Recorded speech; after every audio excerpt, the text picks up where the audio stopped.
friend. Beautiful. Anyways, welcome to episode 4 of the Stodrified podcast. At some stage, I'm going to stop declaring what this is and just let it run. But for now, it's still exciting for me. Today's guest is someone that I've been excited to get on for a while, and I've been following your journey for a while, and I'm very interested to talk to you about it. The Breath Father, Mr. Osama. Welcome to the cast, my friend. Thank you. To have you. Pleasure to be here. Thank you for having me. And how was your drive in? Was it all right? Beautiful. It's not too far to drive to sunny Penrith. No, it was beautiful. I Yeah. love the sight of the mountains in the last 8 minutes of the drive. It was Yeah. Did you beautiful. see that blue hue? I did. Yeah. I did. Have you been to the Blue Mountains before? I spend a lot of time in the mountains. Yeah. Nice. Yeah, I live up there. Beautiful. Yeah, so it's a higher real estate than what Nick's down in here, you know, but it's okay. Anyways, there's no formal way that we go about these things here, but what I would love to, we'll go through it. I want to really delve into your childhood, into your earlier years, and then, because there's quite a story in there. Yeah. Something That's where quite, it started. yeah, something very heartfelt, quite a few times actually. Then I want to go into what you do with trauma release, helping a lot of people, and with breath work. Me personally, I haven't done much breath work. A lot of, I call it new ages, are coming through. I'm not new ages, but a lot of people are coming through breath work and all these things. And I tried it once before, and it wasn't my cup of tea. Fair enough. Because when I do my breath work through my body work, I'm very slow.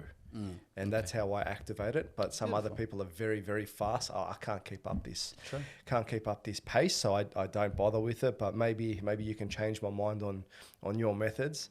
Yeah. But Mr. Osama, actually, before we start, I want to ask you a couple of questions. Of course. What's your favorite color? White. White. What's your favorite dish? An Algerian dish called shakshuka. Okay.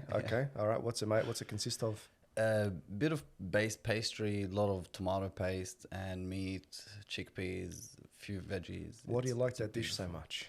My grandmother makes it really good. Oh, God bless. Yeah, God, She's still with us? May she rest in peace. Oh, okay. Yeah. All right. So did you get the recipe though? We do. We have it. Yeah, my aunties cook very closely to the taste of my grandmother. I'm lucky. But it's just missing that little I know. element. It's never the same. It will never be Fantastic. the And same. your aunties are here in Australia? No, in Algeria. Okay. Yeah. All right. We might have to go do a pilgrimage back there and taste One this day, dish. Yeah. And also, what's your favorite movie? Ooh, good one. Catch Me If You Can. Catch Me If You Can. Yeah. Why? It depicts that we are able to mold ourselves into anything we can believe in. Interesting. I do believe that most people might not see it this way, but it taps into the broad spectrum of the human potential. Even though that movie was about fraud, Yeah. it allows... It's a white collar crime. Yeah. It's a white collar crime. Most of Australia, most of the world does it without us even noticing it, all right? Yeah. So it's a white collar crime. It's not that bad. But tax department, stay away from me, all right? Listen, all right, no dramas, thank you. The reason why I'm asking those questions is because I think it's helping me to delve a little bit deeper into people's psychologies and things like that, and also, I guess, understand myself. Now, what I would like to just go through is just tell us a bit about yourself, and I want to go into your childhood if we can, please. Of course. I'm 28. I hold space for people for a living, and that's all I do. I help people come back home. I believe in a regulated nervous system allows a human being to reach their full potential. And to me, full potential is not about achieving some greatness that someone hasn't achieved before. It's just to show up to the best of your ability for your partner, for your husband, for your wife, for people around you, your community, your family. Be the best shepherd you can be for your herd. And that's what I do, and that's my principles. So you feel like you do that. So how do you embody that for yourself?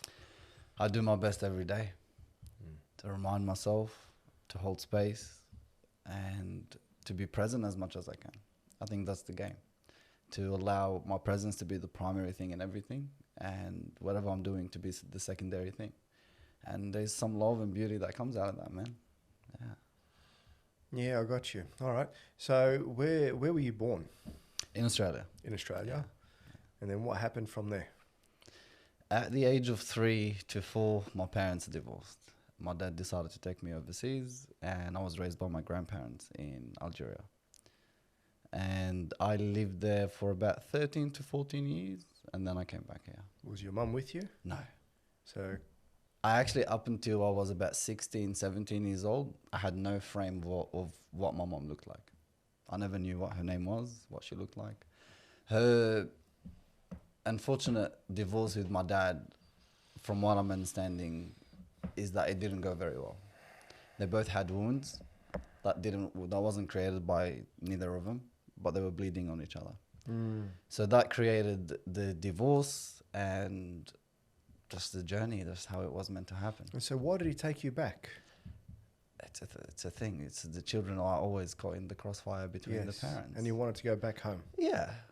I do also believe that this happens a lot in terms of that the parents can sometimes get spiteful.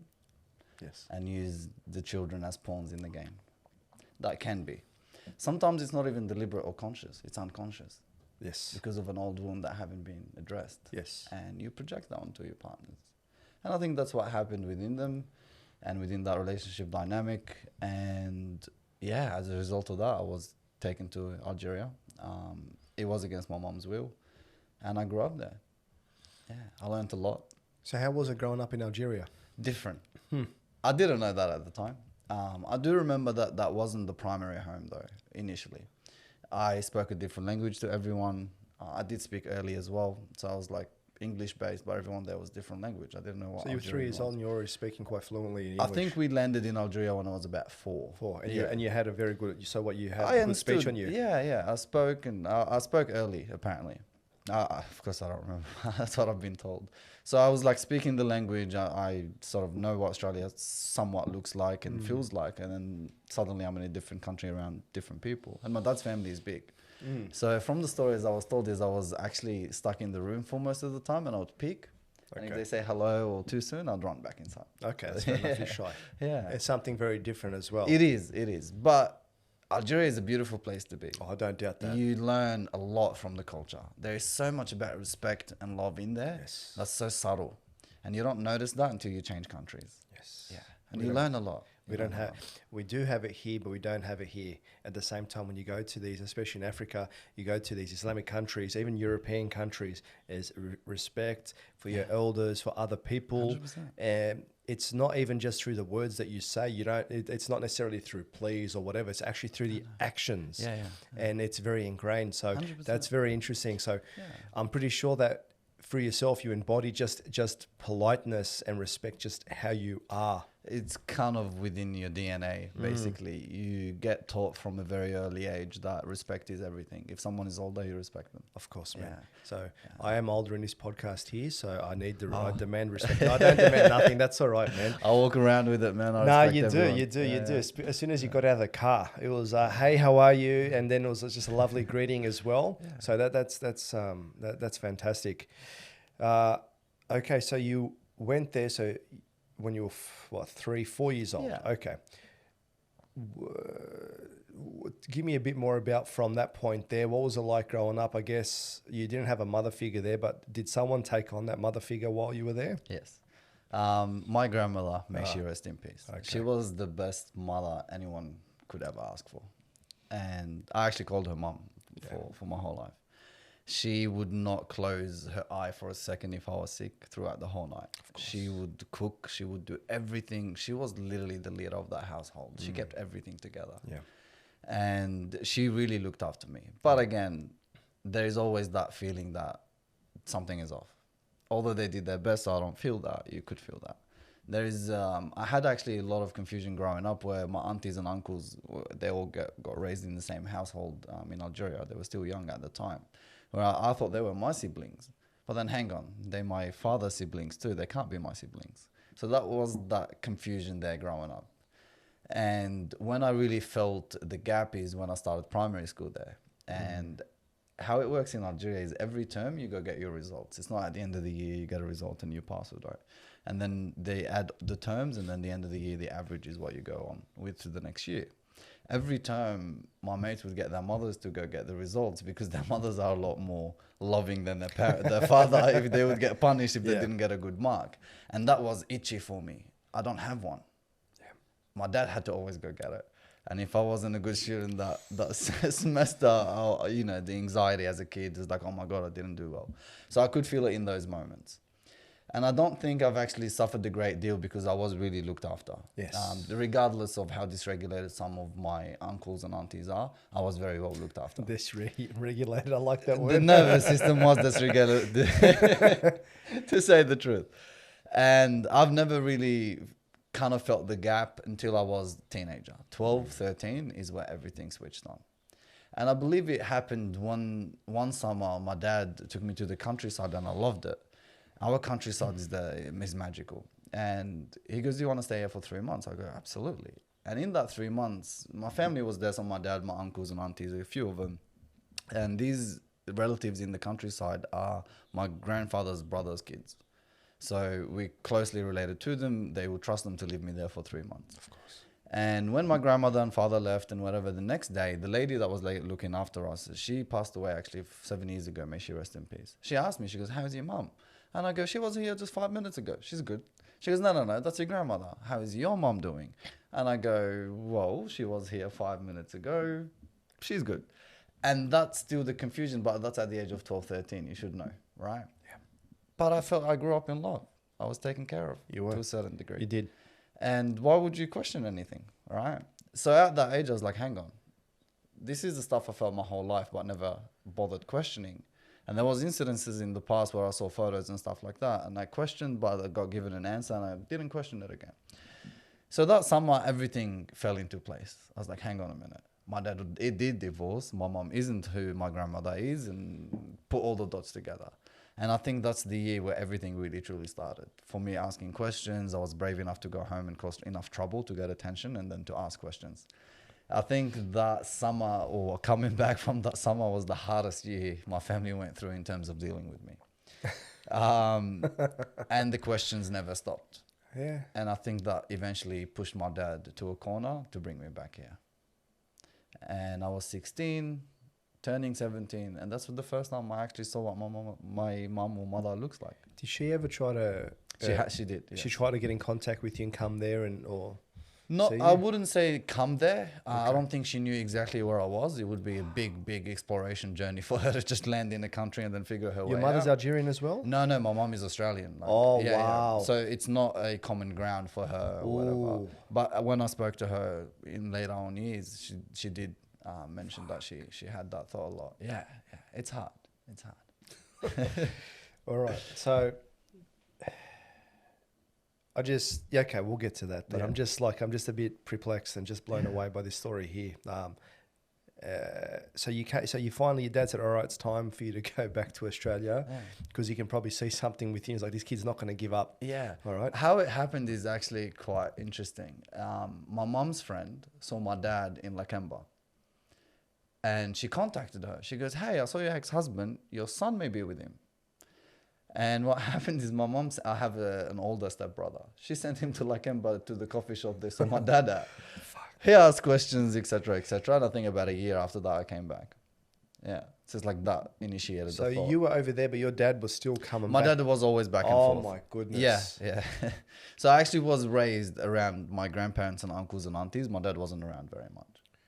I don't think it's a bad thing that you were raised within such beautiful love with your grandma. I honestly think God did me the biggest favor. Yeah. Because a lot of people don't get that, and especially with the love that your grandmother gave you and the person that she was. Yeah. But just the circumstances that happened with you, I'll say poor mother, that's crazy. That's very traumatic. It's a lot to go through. Yes. I don't know what giving birth or having a son is like just yet. Okay. And I would never know what giving birth is like. But to take a piece of someone, it's a hard thing I can imagine. Yeah. And a lot of us, so most of us should be born into the beauty of loving arms. You know, a woman's loving arms. Our mother. But that was the design. That is exactly to come into this world and that first touch to be very a mother. important. It is. Yeah. But then going there, so if you went to Algeria and you didn't have your grandma, you had it would have probably been a very different story for you. 100%. But the fact, may she rest in peace, this beautiful woman, you know, that's amazing. And I feel that also comes into your story here, what you're doing, because you can show that love. Because maybe your mum couldn't have showed you the same love that this beautiful woman over there could, you know. 100%. So fantastic. So, okay, so now your dad's at Lakemba. Your stepbrother found him, had a chat. You're in Algeria, and in the background... I didn't have a clue what was going on at the time. You're just asking questions over there. To be honest, I was just happy to change countries. Yeah, okay. I was at my last year of high school, and it was like, I don't know where I'm going from. Did you do good in school? I did. The curriculum's a lot more intense over there? Oh, so much more intense. Yeah. I found it here so much easier when I came. I had like a really good ATAR and everything, and I didn't even try. What did you get in your ATAR? 89. Ooh, I got 67.7. True. And then my mum rounded it off to 70. Well, as you do. But it still got me to university to finish off engineering. Yeah. But that's interesting. So you had a really good ATAR. All right. So you finally get told, I'm coming back to Australia. Yeah. And then tell me what goes on there. To be honest, I think my brain did not know what to process at the time. And I was a teenager, so I didn't know much about life. You were 14? About. I was in my 15s. So I was just either turned 15. Because I remember when I first landed here, I had just like clocked 17. So that was like about a year and a half, 2 years in the process of me coming here. Oh, okay. So it wasn't straight away? Yeah. So that story I heard when I came here. And I had no clue that my older brother or what he looks like, or my mum reached out to my dad, and that's why he decided to bring me back. My dad had his own plans. And when I came back here, I met her. It was all under his control. Like, I can't be with her by myself, and all these things that he had as a criteria in meeting and stuff like that. His idea was that he didn't want my mind to be polluted or my culture to be erased. And I was like, it wasn't you that raised me anyway. That's pretty rooted on. Okay. And to be honest, I think my disagreements with my dad is not allowing me to explore what I wanted to explore and understand and know about. So it created tension between me and him. So when I actually decided to leave the house with my dad, I didn't do it on good terms. Yeah, okay. So I left and lived with my mum for a while. I got to know her, got to live with her. How was it the first time when you saw your mum after those really years? Weird. Yeah, of course. I'm not gonna lie, it was really weird. I had expect? no emotions. I just didn't know what to do or say or process. My English wasn't the best as well. I had a really heavy, thick Algerian French accent. It was really weird. Bonjour, mamie.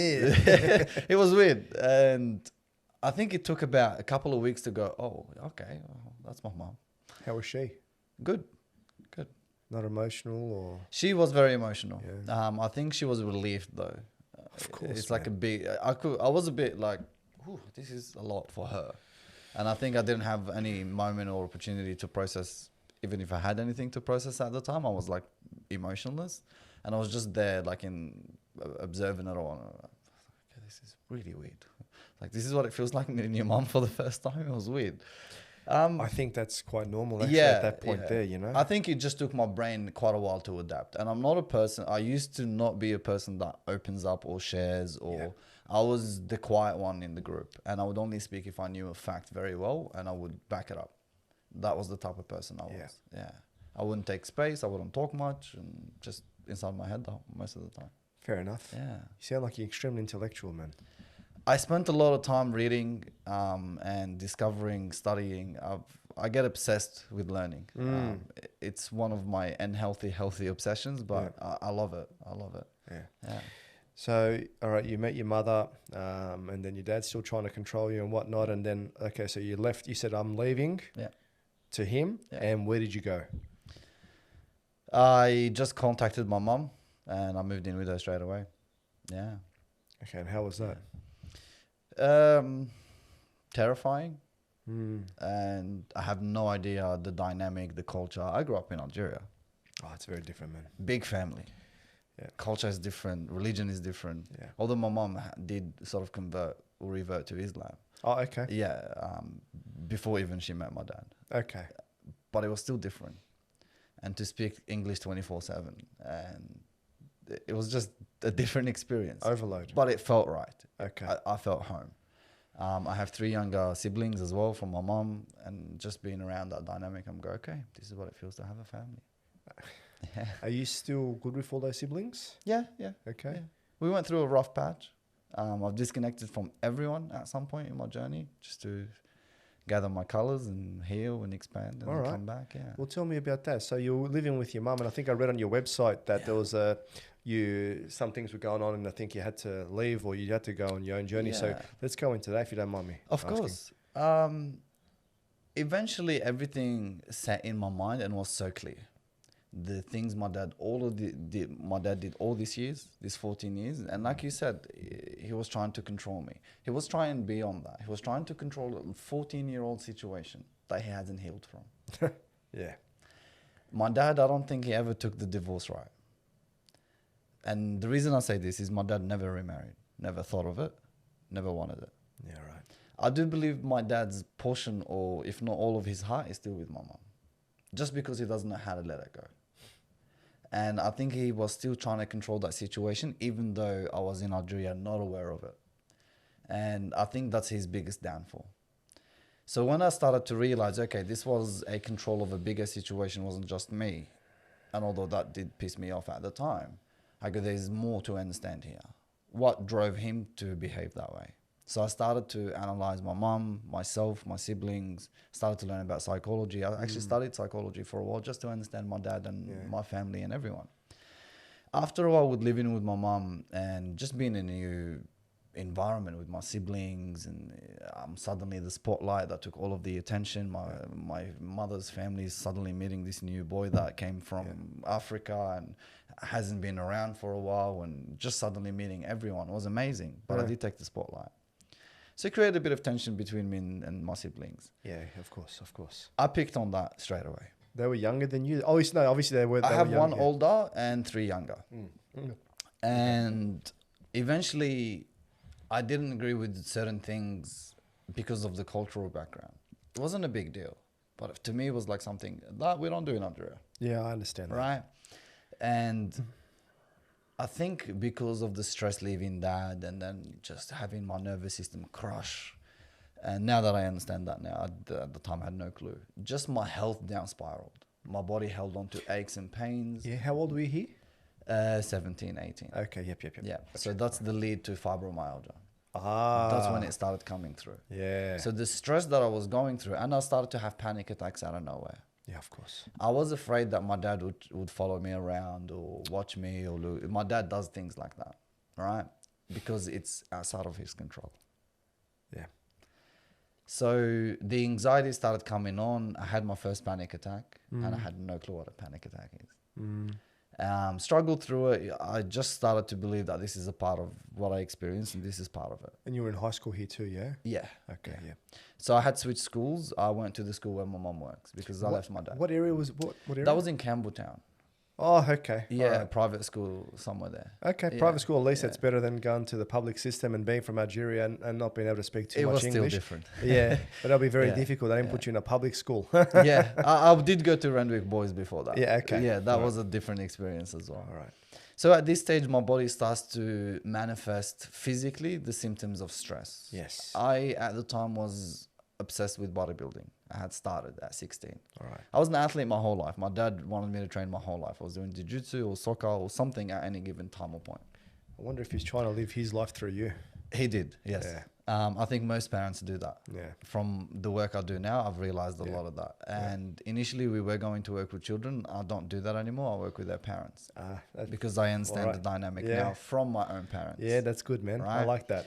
So my body starts to show these aches and pains, knots, difficulty being mobile, and then the gym just become a task. I can't work out. Yeah. And I had a good physique at the time. I was obsessed with bodybuilding. Still fantastic Thank physique you. now. Yeah. Completely different approach, thank God. That's all right. And my body eventually started to really shut down. I couldn't make it to the gym. At the time, I think my own internal stuff was projected into my family. Yeah. My wounds, my everything was projected into my mum. I didn't want to lose my mum again, and there was stories that I was creating on my own. Okay. And then I started to learn to act like my dad does because I had no other role model. I need to control situations now because it's getting out of my control. Yeah. Eventually, I gave all that up and just left the house. I just all right, I'm on my own now. I need to do things my way. And that was just the catalyst to start my journey. Yeah. So after leaving, I finished year 12, never rocked up to any graduations in my life. I just I don't need it. Yeah, okay. My nervous system didn't allow social interactions Yeah. either. But that was my excuse. So you were severely introverted at this time, yeah? All very introverted. Yeah. I'd read 10 books a day rather than have a 5-minute Ooh, conversation. I wish I could fucking read 10 books a day. It was an obsession at the time. And that's when it started, my obsession with knowledge. After I finished, I moved to the city, joined uni, started to study psychology just so I can understand what the hell is going on and what's going on with my family. How are you financing this? If we can know, just Of course. Yeah. I worked 3 12-hour security shifts on the weekend. Okay, so legitimate jobs. All right, Yes. legitimate means. 100%. Not stealing steroids. I've never done drugs, never done roids, never dabbed into any of that because I could hear my grandmother's voice behind my ears. Man. She raised me really well. And I would never try drugs or anything like that. Put myself through uni, paid for it as I went because I had like about a year or 2 gap from high school. Yeah. I had to pay for it then. And 2.5, 3 years in, I started to get really bad symptoms. At the time, I have no idea what fibromyalgia is. Yeah. To the point where I can't walk. It's really difficult to walk. This is a 19-year-old bodybuilder. And I've been an athlete my whole life. This is a very bad restriction. I don't like it. Yeah. Eventually, my body's deteriorating, the stress, and then I got to meet this guy that's a nutritionist, and we started a business together. Oh, wow. I take care of bodybuilders, he takes care of their nutrition, and we do good. Okay. And we did amazing. Good. Life started to get back together. Okay. I have money, I can pay rent, I don't have to study anymore, I can pay and I can work and make way more money. I started now to get obsessed with money, image, and wealth, materials. Mm-hmm. Had a beautiful car, had a business. What do you have? What car? An RS3 Audi. It's a nice car. I bought it secondhand from someone that took it through tuning and all this stuff that I didn't understand at the time. Amazing. It sounded beautiful at the time. I would never drive something like that right now, to be honest with you. It's too loud. My nervous system wouldn't allow it now. And I had money. I was known. People needed me in their life. I was like, okay. Yeah, okay, man. Everything's satisfied. The universe had other plans. Yeah. I was feeling like going to see my uncles that live just before Little Bay, and I was driving through the main parade going to Maroubra. Yeah. I forgot what the road is called. I think I know what you're talking about. It's at the lights, yeah? So King's Cross, Yep. Kingsford. Yep. Had the old roundabout there. Yep. That comes from Avoca Street from Campbelltown, Yep. From Randwick, and then Yep. goes into Mascot direction. Yep. And this way you go towards Maroubra, Yep. Little Bay, La Perouse. Yep. So you're driving past all the bays and whatnot, and so That's yeah, I know right. exactly where. Yeah. So I'm going through the roundabout going towards Maroubra to go see my uncle. And the way that roundabout was made at the time is you couldn't really see well, and and anything that's coming down from Avoca or Rainbow Street wouldn't see you coming into the roundabout either. So halfway through the roundabout, I got T-boned by a truck. Fuck. I think my car slid sideways initially, all the tires popped, and then it hit something and rolled. I have no memory or recollection. The last thing I remember actually from that accident is the headlight of the truck, because I actually saw it last minute too. Fuck. And after that, I was in coma for a month. I had bad things in my car. That wasn't mine, but it was in my car. That's all right. There was money there. There was a few other things, a couple of phones for my business. Every before and after photo I've taken was in that car. Everything to do with everything I own was in that car. Yeah. I could find nothing. No phones, no money, no wallet, nothing. Whoever responded to the car, the tow, I don't care. I don't know who did it. I don't care. It was meant to happen that way. Sometimes the universe comes in and just takes stuff as well, just disappears, mate. It saved me. Yeah. It really did. Never looked back at my car. Never wanted the insurance to fix it. I don't think I had insurance at the time. I had money. Why would I need insurance? You're in a coma for a month. That part's finished. Honestly, I didn't care. Yeah. And it was beneficial for me at the time not to care as well. Of course. After a month of coma, I woke up and asked the nurse the first thing, did anyone come see me? No one. And I was like, okay, I'm really on my own again. I can't walk. I can't move my limbs for a week. Is that because you were just in a coma for a month? My body just atrophied? Atrophied really bad. And, Did you have any serious injuries like not a scratch? No scratch, just okay. Not a scratch, not a bruise, not a broken bone. Just lights off. Yeah. Um, Reset. I actually thought I would have broken a lot of things. Waking up, I was looking down, trying to see casts or things. And there was nothing. And I was like, okay, but I can't move anything. What's going on? A nurse came in. I had actually a button in my hand. She came in. She goes, "Oh, you've just woken up from a month coma." I was like, "Oh, cool. Good morning to you too." Oh man, that's a good sleep. Did you snooze for like 5 minutes? It does not feel like anything. I had no recollection, course. no memory, nothing. It was just like you said, a 5-second nap. That's all it was. Lights out, lights on. A week later, I started to feel my body and move it, but it wasn't optimal. I lost 20 kilos at this point. Of course, yeah. I went from 90 to about 70. And by the time I left hospital, I was 62 kilos. That was the biggest ego hit I've ever had in my whole life. I was like, I'm skinny now. I can't do most of the things I do. I can't train the clients I used to train. It's all about ego and image. So you're about 22, 23 at this point? Or? I'm still in my 19, turning 20 here. Okay. So because there's I'm feeling like that's like, it felt I like feel a like it's lifetime. many years. I'm like, it's 24, 25. Now we're still in those early teens now. I'm still turning 20, 21 now. Fuck. I come out of hospital and I had money. I had saved money from before the accident. The business was good. And I start to go into what's going on, supplements and magnesium, all this base level stuff. Okay. Eventually my body locks up and stops moving. So what happened once is I was painting and I dropped the brush, bent down to get it, my hips locked. And I was locked in a 90-degree position for about an hour. Cool. So my hip flexors contracted and refused to let go because it's not safe to. Now that I understand. I stayed in that position, eventually kind of like fell back, rolled on my sort of a fetal position, and then eventually took about 45 minutes for my hip to slightly open for me to do something about it. I was put in a wheelchair a week and a half later because my body's function was shutting down. My muscles would contract and not release again. Yeah, okay. So if I pick up a cup of water to drink, my arm is stuck like this because the brachialis is now stuck. So it's like, and I had a lot of clavicle issues because the shoulder would get locked and I have to move my ribs around to maneuver and stuff like that. That's when I started to need to know everything I need to know about myself. My body, my physiology, my biology, my psychology, everything. And I spent a day mapping out everything I did every moment because I didn't want to think about what I was going through.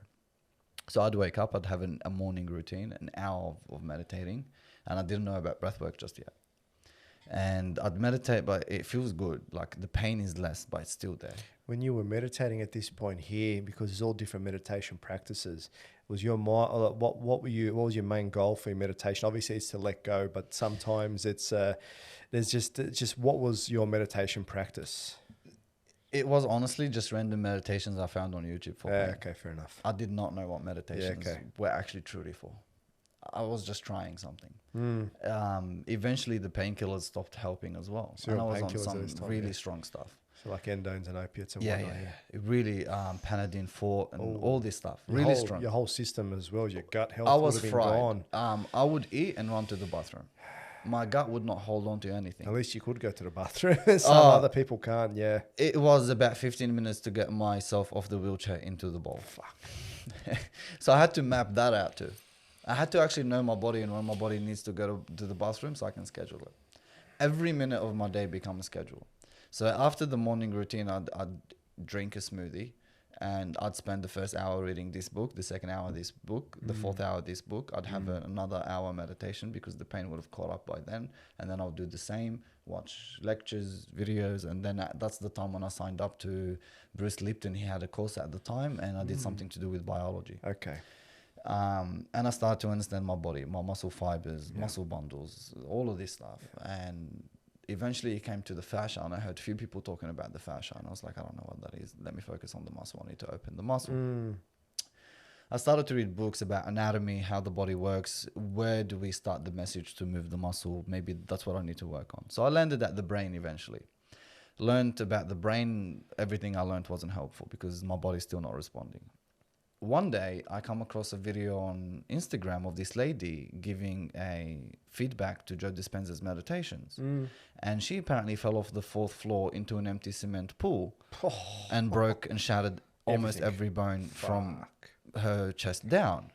And she recovered. And you see this lady and she's got radiancy coming out of her face. And I go, hang on, Yeah. a chord struck. I need to know this. Yeah.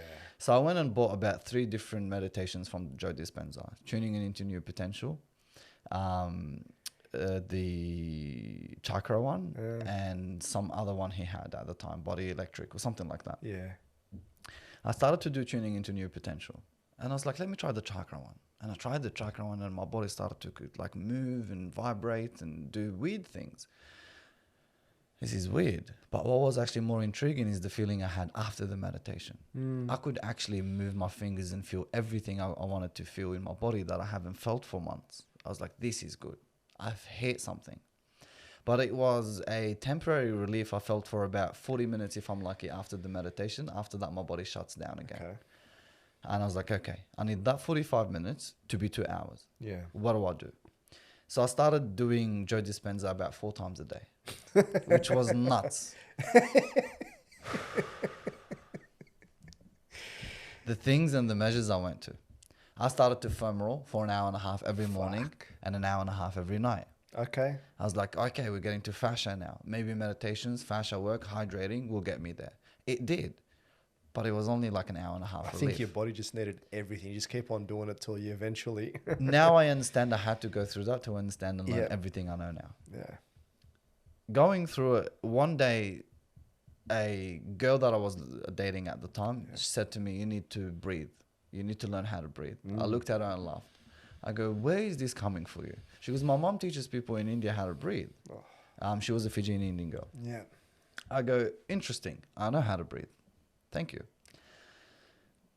About our relationship when was over, this is 4 months later, I actually see a video of someone on YouTube breathing. Yeah. It was Lucas Mack from the US, Oh, Awaken Lucas, Breath. Yeah. He's. And I go, hang on a minute. Yeah. Something in my body moved. Yeah. Something said, this is right. Yes. You need to try this.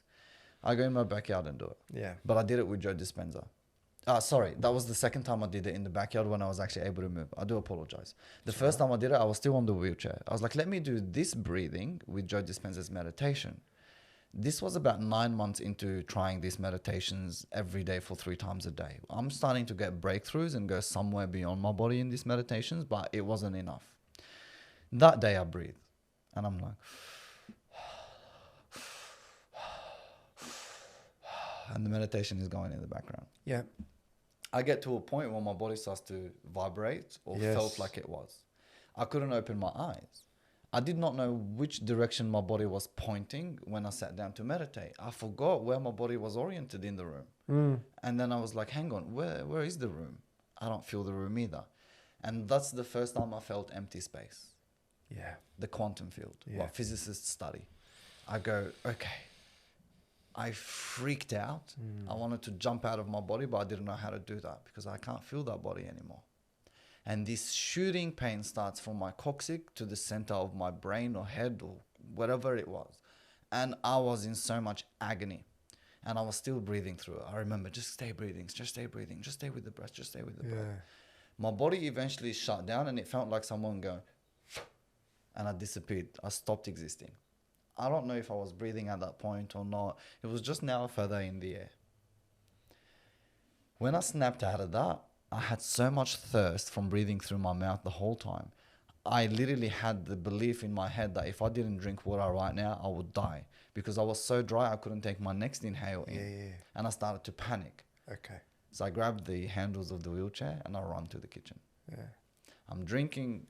Flatmate of mine at the time walks in and drops her KFC bags on the floor. I look around, see the bags on the floor, see her face all, you're standing, she said. And I'm drinking my water thinking, listen, I'm really thirsty. I don't know what just happened as an experience. I need the water. I don't know. I don't care what you're saying. She goes, you're standing on your feet. Yeah.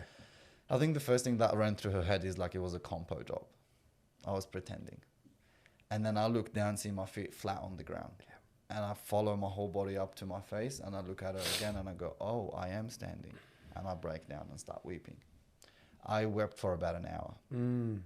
After that hour weeping on the floor, I panicked. I go, oh my God, I'm on the floor again. Let me see if I can stand again. I was afraid that would go away. Yep. And since that moment, I never stopped researching breath, nervous system, brain, biology, fascia, muscles, and how everything is interconnected in empty space. Yes. And that's where it all started. At that time, I was 21. What a story, man. Fuck. I'm grateful I have gone through all of that. And I would do it all over again. Yeah. Yeah. Yeah.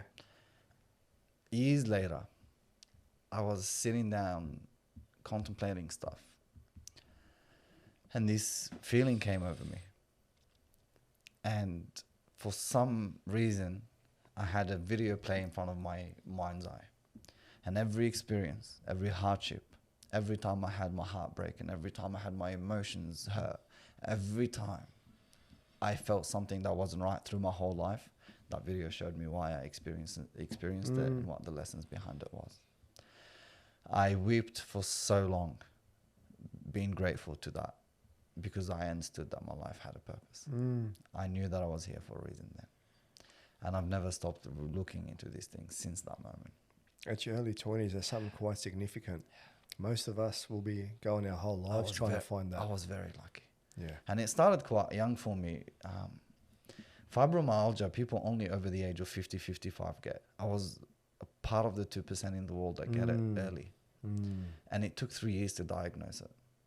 I went to neurologists, to doctors. I spent up to 70 to 80 grand in medical bills to discover what I had. The last person I went to see before I decided to give up was a neurologist. He looked at me dead in the eyes at the age of 19, goes, "You will never walk again." Yeah. Yeah. And since then, I was like, there's something alternate to this medicine. Oh, There is a definitely different way to experience medicine. There is. I refused to accept what he just said. And that was it. I think the refusal to accept what that guy said was the beginning of everything. I think, I don't know. I don't agree with someone ever saying that you'll never be able to do this or you'll never be able to do that. We've seen enough miracles in life, but then at the end of the day, when these people are trained, doctors, medical professionals, how can they? Are they trained to give you faith or hope, or are they trained to give you just black and white what they... They are trained. You know? What are they trained into? A specific way. Don't get me wrong. I would never disregard or dismiss Western medicine. It's got a time and a place for sure. But there is beyond that. Of course there is. Yeah, there's simpler things. Yeah. I don't go to my doctor much. Yeah. I had a surgery a year and a half ago because I fell off a ladder at home and I broke my ankle. True. And we found a really good surgeon. Went there with an open mind. The whole time I was like, I don't want surgery. I don't want surgery. I don't want surgery. I don't want surgery. He went into the office and he goes, "You need surgery." I'm like, "Yeah, okay." But there was something about him that when I listened to him talk and everything, it just felt right. Yeah. And we went through it. And I'm never actually going to forget, you know how you watch a lot on what's going on in America and whatnot with all the opioids and the crisis and painkillers. So I've been on painkillers before through surgery. When I had a nose surgery, they opened up my turbinate so I could start breathing. Because at that point I was always... I was always like that. I could never breathe through my nose. And I had a surgery. They opened everything up. And that night I was listening to... I took the painkillers, the first time I've had endones in my life. Sure. I woke up and like, "How's the pain?" And I'm just like... "Yeah, it's really bad." And they're like, "Okay, this is going to make you feel really good." So they gave it to me. And the whole night I was listening to trance music. Yeah. And I went through a depression at the time as well. And that really helped to really take me somewhere else. And the next morning, they're like, they go to me, "Oh, how's the pain?" I'm like, "Oh, it's still pretty bad. Can I get some more of those painkillers?" "Yeah, nah, sorry." All right. So I never took painkillers again. And then when I had my surgery for my ankle, they gave me endones. And then the next morning, they gave me a pack of 10. And I said to the surgeon, I said, "Oh, look, if the pain's going to be worse, like I've only got 10, like can I get a rescript or something?" And he looks at me and he goes, "You need to feel pain. You need to feel the pain. You can't mask it." Yeah. And I just looked at him and that's when I said, "I respect you, doctor, because I do need to feel the pain." Yeah. I didn't want to take it to mask anything, like I don't like painkillers, but I said, "If this hurts a lot," because I had a nerve blocker, "if this hurts a lot, man, what am I going to do?" And he goes, "You need to feel the pain." And I think that's very important. You need to feel the pain. You can't run away from it. You can't mask it. Yeah, that fire purifies you, man. Yeah, I like how you said that, brother. That's exactly 100%. It does purify you, man. That's amazing. Yeah. So the doctors and everyone they diagnosed you fibromyalgia. But the funny thing about fibromyalgia is as well, a lot of people that don't know what's wrong with them And doctors, let's say for even compo cases, how many compo cases you'll see where there's an issue and the doctors can't attribute it to anything. Yeah. They will say, oh, it's fibromyalgia. Yeah. It's this, it's that. You're like, what the hell? Yeah. And then sometimes you find another good doctor, like my mum went to go see a really good back doctor. Everyone else was saying, oh, because of all the workers' comp, this and that, you're lying. He looks and goes, no, I genuinely believe you. And we're not going to know exactly what's going on until we have like a little MRI that we can place on your back while you're walking and living, so we can actually see what's going on. And but he actually said that the best thing that he actually said to her, you know what's going to solve a lot of issues for you? We can fuse your spine and everything, but just go do Pilates.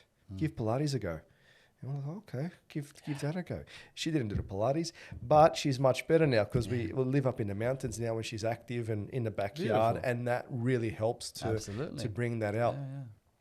But that's crazy, man. I really don't even know where to go to next. I think we can I don't want to finish here. I want to keep on going, but wow, that's so much. And I think it's especially just the amount of brain power that you have and this thirst for knowledge. You know, I always have a saying where I say, seek and you shall find. And you were definitely seeking, man. But the thing that really gets me, bro, is that you were 1 month in the hospital in a coma and no one came to see you. I don't think many people knew. At that time, I had disconnected completely from my family. All right. I do believe I told my brother, the younger one, about it, but I don't think he passed on a message or anything like that. So I'm not sure. I didn't care at the time. It wasn't something I was very interested in knowing. All right, fair enough, man. But yeah, it was really weird, but it did hurt. Of course it hurts, man. Of course it would hurt. Yeah. Someone doesn't show up to your birthday party, that hurts me, you know. You know what? That became my motivation later. Yeah. Because at some point you sit down and you go, okay, I am by myself. Time to roll the sleeves. Yeah, and work hard. Yeah. So when you so after you went through all that and you started to go down the path of learning about every aspect of how the body's interconnected, and also the body's interconnected with everything else around us, how it all comes in.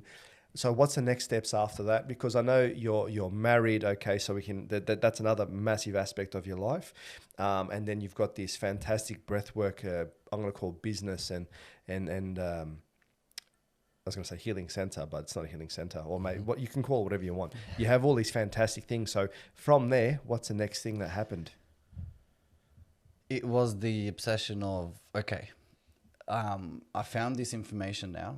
How do I make sure this can help me fully reverse everything I have? Because I was walking, but I was still in a great deal of pain. Yeah, of course.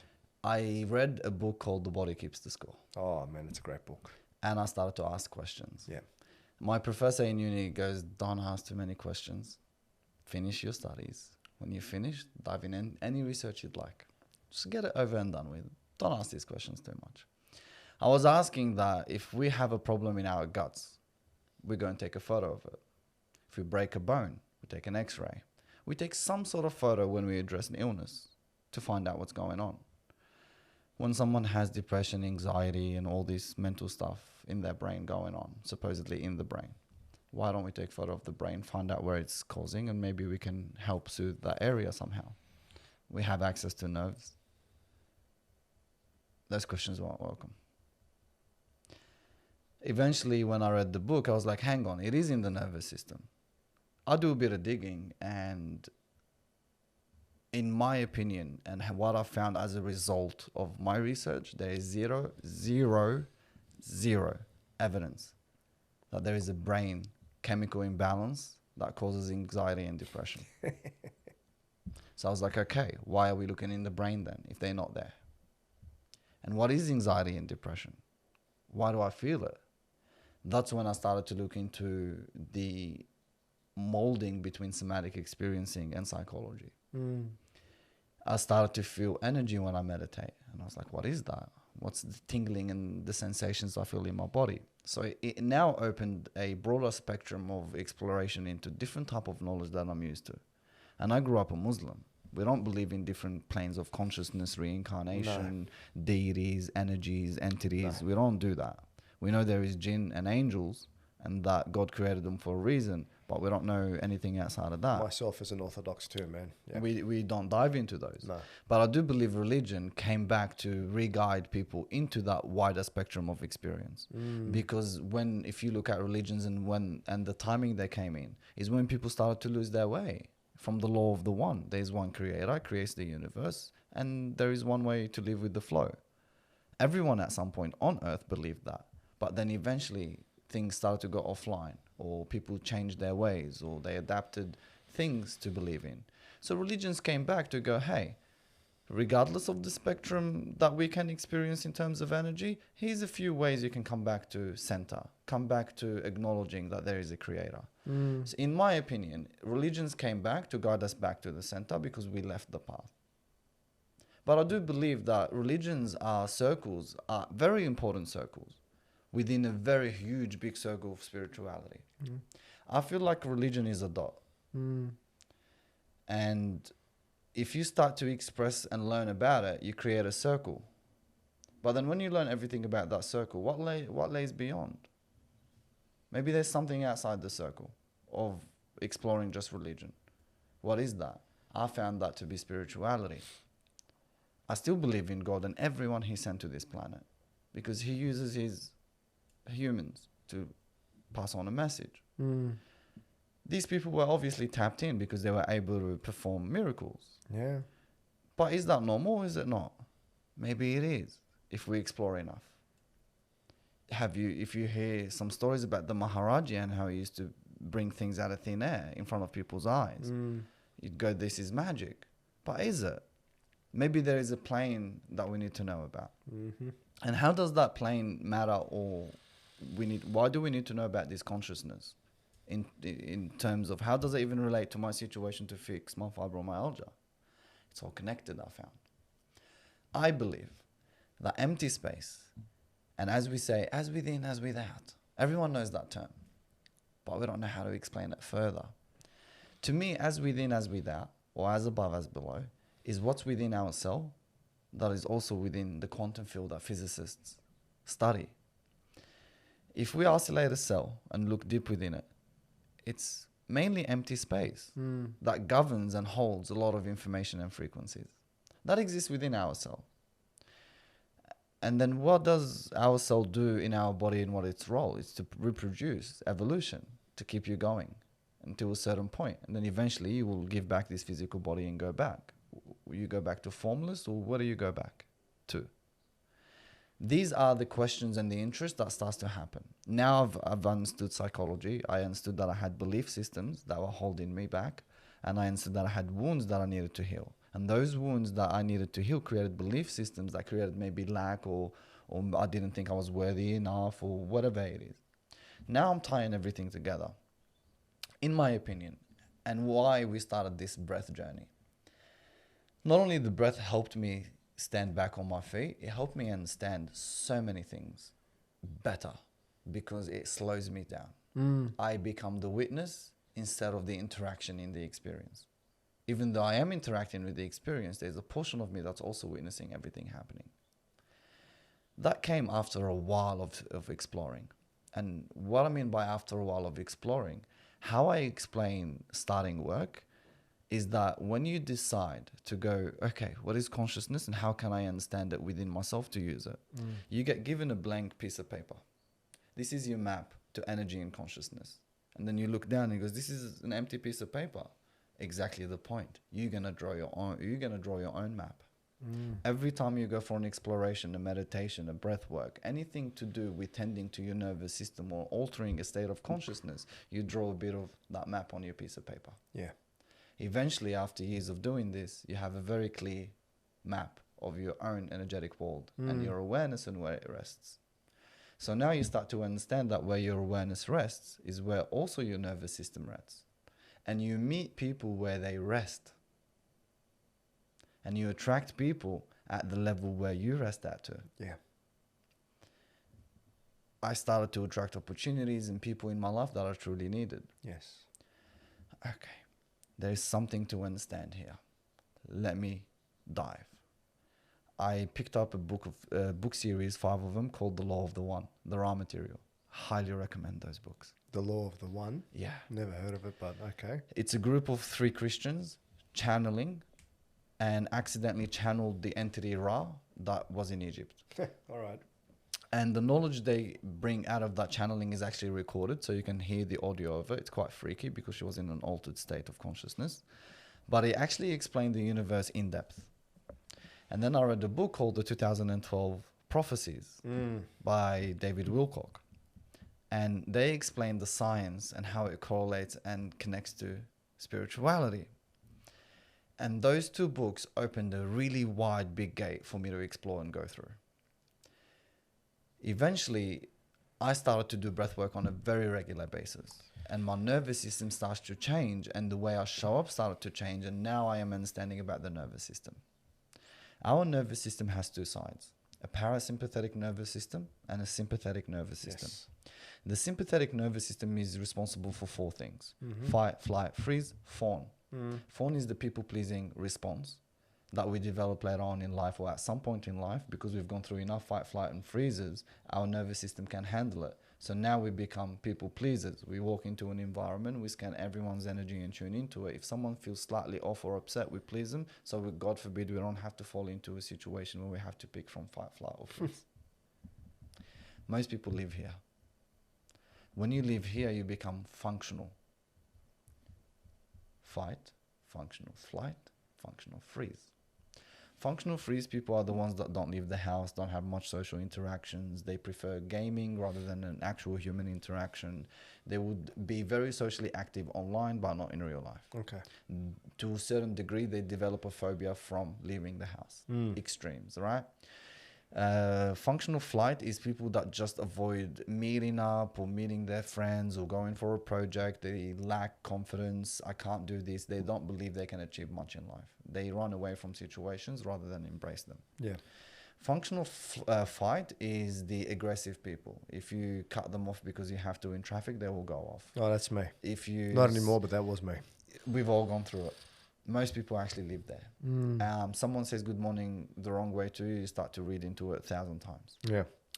Those are signs that are in a very dysregulated nervous system. Parasympathetic is responsible for one thing: physiological homeostasis. Calm, rest, digest. If we are calm and we're able to digest in the parasympathetic, and we know that if we activate the sympathetic response, our nails, hair, IQ levels drop, and our gut stop digesting things. If we are stuck in the sympathetic response, does our gut eventually come back online, or does it stay shut? It stays shut.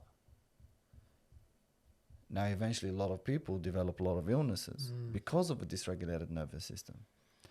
But also, we know that if we are in a stressful response, or we remain in a stressful response, our bodies are not secreting the right hormones. They're secreting stress hormones, cortisol, epinephrine, norepinephrine, all of this stuff. Those are very damaging to your internal organs, especially your brain. You lose your circadian rhythm, everything goes out of whack, out of balance. We start to self-soothe and self-medicate. Yeah. All the way from cannabis to the heavy stuff. What I've discovered, that I've grew up here, and if we have prolonged internal stress that we hold on to, the body starts to show you what you need to do. So you start to physically manifest symptoms, or what I call alarm clocks. If the pain starts to show itself in the body, if the illness starts to show itself in the body, that means there's something that's not happening or that's not going on right. So in a sense, if there's a fire inside of a building or there's a smoke, an alarm goes off. That alarm that goes off tells everyone in the building to evacuate. So draw attention, there is danger, do something. In that case, leave the building. Illnesses, pains, aches, everything that it manifests in the body is the alarm clock that's going off to draw your attention to that area or the belief system that created that. Now that you start to understand that, okay, my internal stress can cause these illnesses. What range of illnesses are caused by stress? Almost all of them. Now, is it just stress? No.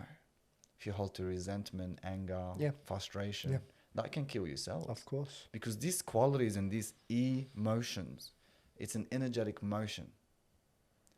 It's a frequency that has a direction inside of your body that was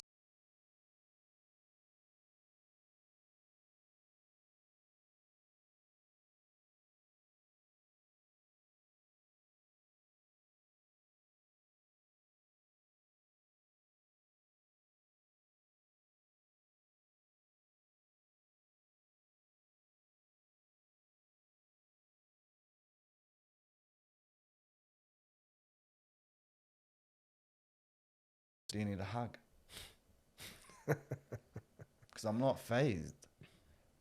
I know my internal state is calm, and I know you're responding because I might have crossed the boundary you didn't want me to cross. So how can I hold space for you in that response? I don't have to match you. No. We actually set each other up to feel exactly what we are feeling. If someone comes to you and they're going off at you, or whatever they are doing or expressing towards you, tap into the feeling you get. Yeah. If you're feeling angry, that person is feeling angry, they're trying to make you feel the same way. Do you know when we start doing this? When we are babies. We never stop doing it. A baby, when they need something, they will cry a different way of crying. The mother eventually intuitively knows what they need based on the sound of the cry. So the baby then is setting the mother up to feel exactly how they're feeling, and then the mother intuitively gives them what they need. We never stop doing that. We become smarter and better at doing it. So if I am actually projecting or going off at you, that means I'm feeling an internal state that I don't feel it's fair for me to feel because of a boundary you crossed. So I'm setting you up to feel exactly how I am feeling. Yeah. It has nothing to do with you. I just hate a portion of you that exists within me too. And I don't like that about myself. But I wouldn't dare pull myself up on it. It's a lot easier to project it onto you. Yeah. We do this 24/7. Yeah. Because we are in the sympathetic nervous system. For me, it was really important to live in the parasympathetic because now my body, if I start to go into the sympathetic, it shows me fibromyalgia symptoms. So you still get those symptoms now? If I am stressed. So the work never stops. In saying that as well, sometimes that's a good check as well. It is. And understanding this, going through that healing it, but now knowing that if I'm going back to a point where I'm not living how I should be living, there's a stressful situation, things aren't right, and if I keep on allowing that to happen and going down that path, oh, okay, it's come back, shit, this is not good. All right, something needs to change. And that's very important. That's when you start to become extremely self-aware. Yes. You know? And it takes so many times of that for you to become eventually full-time self-aware. Yeah.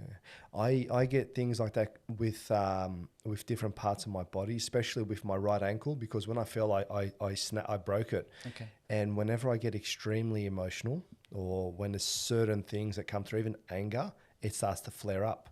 Now, it's naturally going to flare up at different times, but then you can do things when it goes away. But when it starts to become an issue and I start to become emotional about it, like something's not right in my life right now, let's go back to what's going on. And the main thing is, what I'm realizing is that something's affecting me right now. Yeah. And it's causing me to get upset over this. If I get a bit of a pain and it's okay,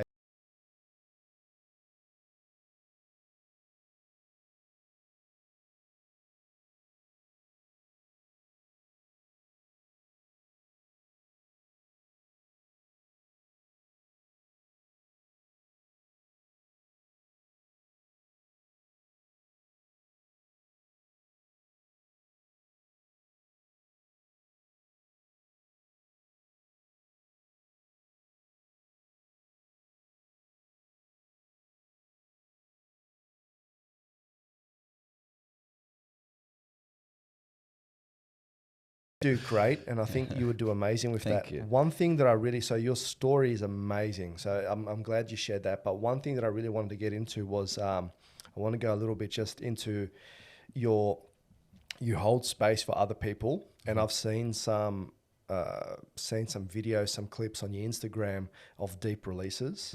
The way that I was introduced to your page was I was following somebody and they had a massive release and they posted about it, and you could see it there. And whenever I see those, I'm very interested because I'm always interested to see how, because especially for women and men especially, Yeah. but for women, they have to feel safe. somewhere safe and nurtured and allowed to open up and express that trauma.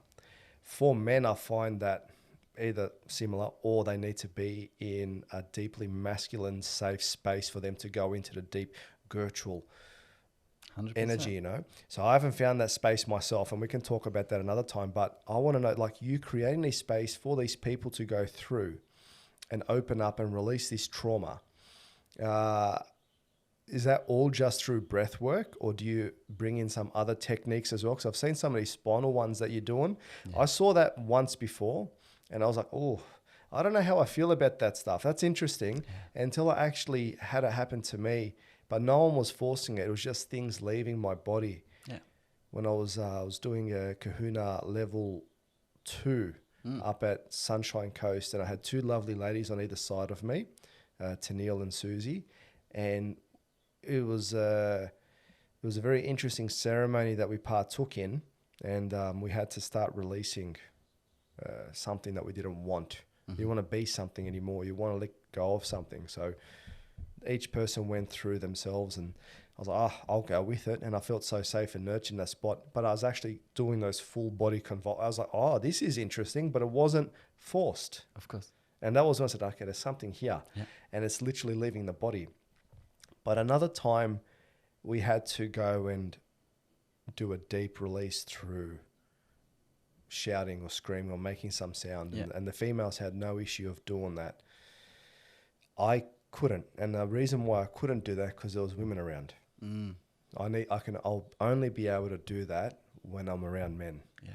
Because I feel, and this is a thing I within myself, deeply respected. I don't want to project that. I don't want to release that in front of women. I don't want them to hear or feel that. Like, I've got something very deep within inside myself that I want to let go of. Yeah, yeah. And I haven't found the space. Yeah. So I'm out there seeking other men. And I'm sure there's those circles out there, but that's the only time that I would feel comfortable to do that. But going back to your stuff I've seen, so you hold space. Just give me a little bit just about what you do now with these groups of people and these meditations and this breath work and the releasing of that there. Beautiful. I have had the intention to bring the last 9 years of my knowledge into these ceremonies. Yeah. We do cacao ceremonies. I'm just reaching for something. Do you want me to top you up? Yes, please. Yeah. It's Nick, amazing. Are you fine over there? Yeah. And we'll go back to the safety thing. We'll start with there. Safety. Whew. It's really important to create a safe space. Yes. It's really important. You don't know what a person has gone through, and you need to be very aware of your interaction with them, especially the first second you meet them. To create a safe space is not an easy or a very hard thing either. Like I said to you earlier, people will meet you where you rest. Yes. And you will attract people that rest at the same place you rest at. Or there is an attraction because someone wants to rest where you rest. So you will never attract to your life someone that doesn't need what you are offering. Now, what do? The biggest aspect is breath work. Yeah. Because the certain way that you breathe and the rhythm you breathe in and through which entry do you breathe, whether it's through your nose or your mouth, applies different results in the body. Do you still breathe through the mouth? I don't mean to cut you off, but... No. Depends what I'm doing. Yeah, okay. And what do I need to access and what am I working on today? Okay. Because I feel when I breathe through my nose and then from my mouth, it goes to different places. Yes. Okay, cool. So... for example... in through the nose and out through the nose. And let's say you did 5-second inhale, 5-second exhale. That's a heart-brain coherence. Your heartbeat starts to level up and line up with your brain waves. Just in and out through the nose. In through the nose and out through the mouth. 1-to-1 ratio. Let's say you breathe in for 4 seconds really good and out through the mouth the whole air you just inhaled. If you remain with that rhythmic breathing, you will alter the states of consciousness. So in other ways, you say you will change your brain waves. All right. I'm glad I asked this question here because, the way that I breathe is I do deep breaths in through my nose and very long exhales through my mouth. You do LSD, long, slow, deep. And then sometimes I go a bit sharper, but sometimes I'm releasing Yeah. up to a minute. Yeah. So you're reducing the amount of breaths, which is really healthy. It's associated with longevity. We should breathe less. A turtle is the longest living animal. Yeah. It also has the least amount of breaths per minute. It's 3 or 4 on average. Because when I do those breaths, that's what calms me down. Well, you practically doing the breath they do for yoga nidra, which is the body goes asleep, the mind stays awake. Okay. There is a lot of breaths out there that do a lot of different things. Yep. What we focus on is parasympathetic breathing. Okay, yep. If we get them to breathe in through their nose and out through their mouth for 40 minutes, that's all they have to do. At that speed. And everyone's rhythm is different. Okay. Everyone's lung capacity is different. Good to know. I've been breathing for 9 years. I can breathe in for 20 seconds and exhale out for way longer because my capacity allows that. My internal fascia systems actually is loose enough to expand enough. And the breath starts really low in my pelvic. So I have a lot of space to feel in. And the importance behind that is really big. But when we introduce the brain to a rhythm, we introduce them through 3 different rhythms in our ceremonies.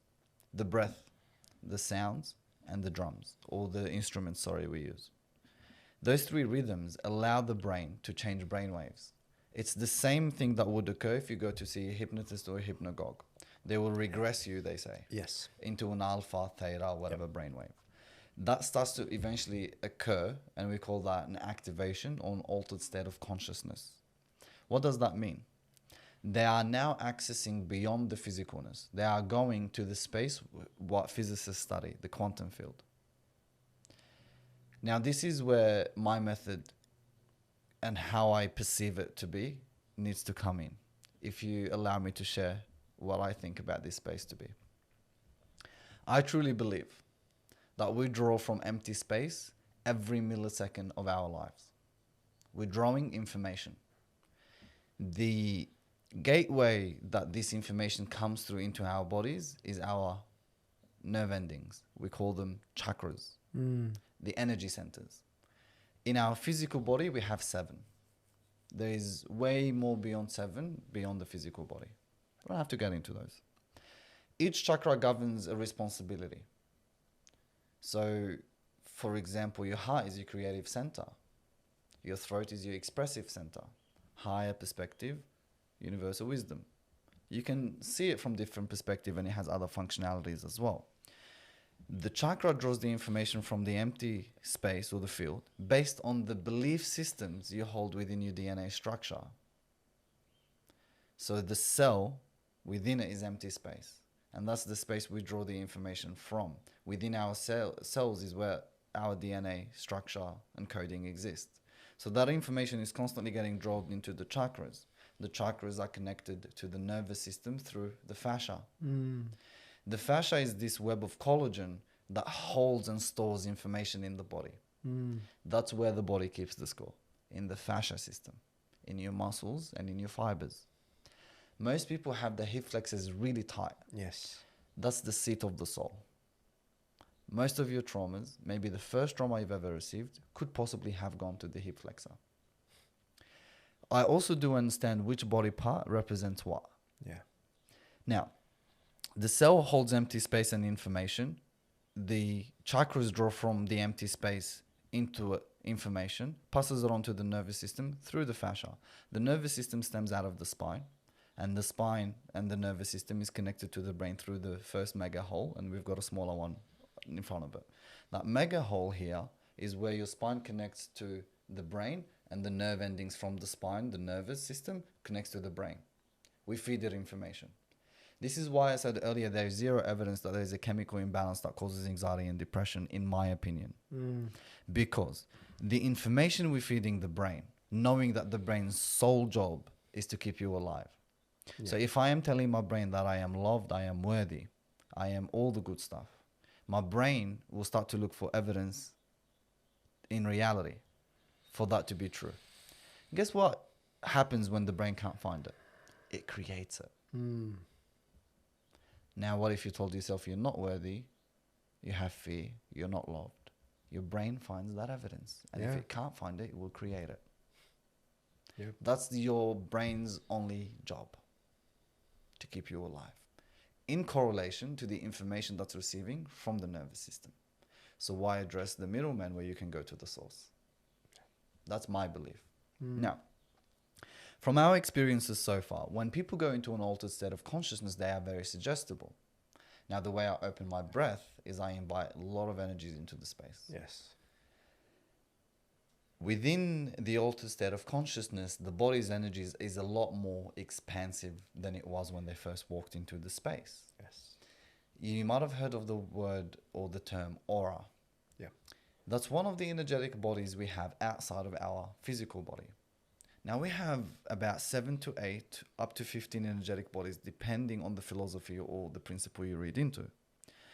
But let's say we just have 7 energetic bodies and 1 physical body. Wouldn't that suggest that we are more energetic beings than we are physical matter? And if our cell is empty space, and Ernest Rutherford in the 60s, when he discovered that the cell is mainly empty space, woke up and refused to put his feet on the floor thinking he would go through, because every matter is empty space. We are actually magical energetic beings living a human experience. Now, what we allow people to do at an event is to go beyond their physical body, beyond the belief system. They arrive at a place where they're not attached to any of these anymore. Their chakras are open, their energy is more susceptible. When we do spinals them, it unwinds the tension out of their physical body. The breath works on regulating the nervous system. When we finish the session, they feel that much different and better. Now, we haven't fixed them for life. No. It's impossible to do that. Of course it is. But you set the tone, or you start to pave the path for them to explore. Yes. Because now they understand something about themselves that they might have not understood before, or they might have not had the opportunity to sit with it before. What we hold on to inside is the stories, the belief system, the experiences, and the emotions we've felt through our whole life. There's 2 things I'm interested in everyone to know: a cycle of arousal and a window of tolerance. A cycle of arousal is a full circle cut into 4 pieces. We do the first 3 pieces very well. The last one, we either don't know about it because our parents didn't, or we just simply don't know how to do it. The first quarter of that cycle is when something is unfolding and it requires you to access the sympathetic nervous system. So you're about to go into a fight or an argument or something. Or someone's following you down the road and they have the intention to steal something from you. Your body just picks up on it. It's 6th sense, so to speak. When you start to understand that something is about to unfold, your IQ levels drop by 50% because now your prefrontal cortex is switching off. This is why we say don't say things when you're angry. Yeah. Because you're literally 50% dumber and you are going to continue to drop your IQ levels down to a point where your cortisol, your stress has taken over. When we switch the prefrontal cortex, which is the part of the brain we're having a conversation with now, what do we have left? The unconscious and the subconscious mind, the mammalian and the reptilian brain. Those is where all of our programming is held. Those are the first 7 years of our lives. Now, when you activated your nervous system and the unconscious and the subconscious, you start to dig into the past history. What have you used in the past that saved you out of similar situations? Yes. The body now is ticking and organizing its environment. Right now, our logical senses pick up on 40 things at any given moment. Do you know how many things your unconscious and subconscious mind picks up on at any given moment? A lot. 40 million bits. You are like literally scanning not only 360, but through different planes of awareness. Yes. You're scanning, am I physically bigger than this person? I can choose fight. Yes. If I'm not, flight is probably a better option. Yes. If I'm in a corner, freeze. All these responses leave an imprint on the body. Now we're in the 3rd quarter of the circle. When we come out of the experience, we are now safe. How do we integrate that? How do we get it out of the body? Because we literally imprinted that in our body and it's held within our physical body. How do we move it back out? Our parents didn't know how to do it. Their parents didn't know how to do it. The majority of the world, the grandparents and onwards, were children of war if they didn't experience war. Yes. Those generations did not do emotions. I've never heard my grandfather tell my grandmother, I love you, even though he loved her with all of his heart. Yeah. And he would have done anything for her. But they did not have the capacity or the ability to express emotions because they never saw or experienced feeling emotions. My grandparents, both of them lived through war, the French-Algerian War. Yeah. Their kids also didn't know how to do that. Didn't know how to sit with emotions and express it. Yeah. Now, take this example and apply it to the majority of the world. We did not know how to finish these cycles of arousal. How does this unfinished cycles of arousals, the hundreds or the thousands of them that we're walking around with, how does that affect our nervous system? Within our nervous system, there's something called the window of tolerance, your capacity to handle emotions and stresses throughout your day-to-day life. And let's say that window of tolerance you were born with is this much. Now, when we do one-on-ones, we actually give them an intake form and we even ask them how they were born. And we go all the way back then. Yeah. Because a human being starts to receive the mother's stress as early as 3 weeks in the womb. Yeah. So most of us, depending on the dynamic of the relationship or where our mothers were when they were pregnant and how much stress they were exposed to, we're already born with a compromised, overwhelmed nervous system. Now, the more you accumulate of these cycles of arousals within your nervous system and body, it shortens the window of tolerance. Eventually, you can't deal with the little things. You're right about that, yeah. This is where if someone cuts you off, you go off. Mm. This is if someone says the wrong thing to you without the intention to hurt your feelings, would hurt your feelings. This is a symptom of living in the sympathetic nervous system. The more you breathe through your nose and allow that activation to occur, it slowly switches you from sympathetic to parasympathetic.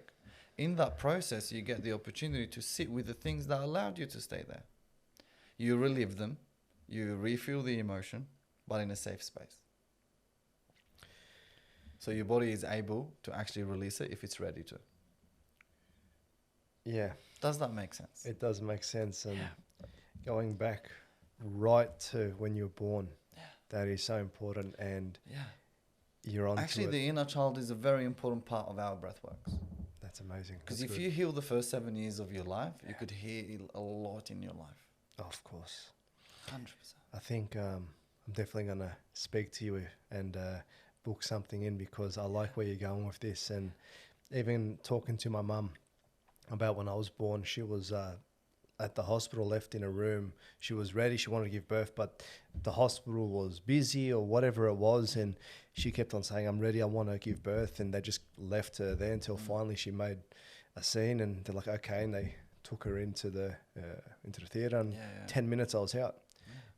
So that does impact as well. So everything impacts. You know, it brings into people listening to me. No one's listening to me. Middle child syndrome, which I think that she suffers from a little bit there. That's fantastic. So I think I'll be coming to see you and I'll book something in. I'd love to hold space for you. Yeah. Now, I want to ask you, we're coming to that point now, but I want to ask you a question. If you had advice for your younger self, something that you wish you knew back then that you can offer now, what is that? Sit with it, don't bypass it. Let that fire purify you. Yeah. Fuck, that's good. That's good. I like that, man. Listen, Osama, or the breath father. Actually, where'd the breath father come from? That's a good name. I like that. You know how the Godfather makes an offering people can't refuse? Oh, you're funny, man. You're funny. So I'll make trauma and suffering a deal you can't refuse. Yeah, fantastic. If people want to find you, where can they find you? Reach out to the Breath Father or Spirit Sana. Would love to have a chat. God bless you. Thank you. God bless you, man. Thank you very much. I really appreciated this. Thank you. I think we could have gone for another 3-4 hours, but that we'll leave that for another time. Absolutely. But thanks for making a journey out. It's a pleasure meeting you. Thank you for having me. Pleasure, brother. Pleasure. Thank you. All right.